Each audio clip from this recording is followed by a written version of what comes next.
Nous pensons que, quelles que soient les difficultés qui peuvent entourer ce dialogue,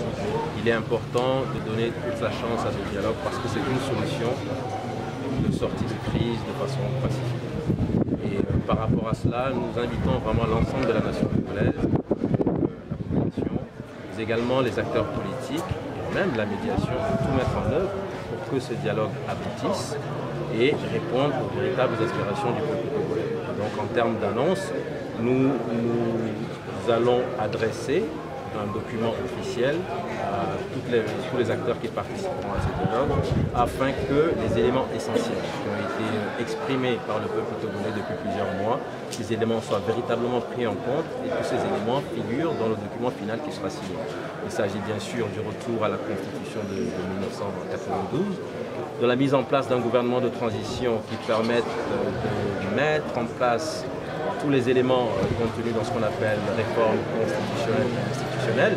puisque c'est ça qui va véritablement nous conduire, nous ouvrir sur une ère démocratique pour notre pays. Nous allons également insister dans ce document pour que les mesures d'apaisement soient prises en compte et que tous les prisonniers soient libérés, parce que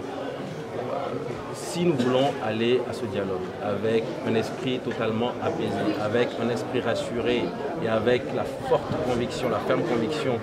que les discussions vont être menées dans une atmosphère sereine,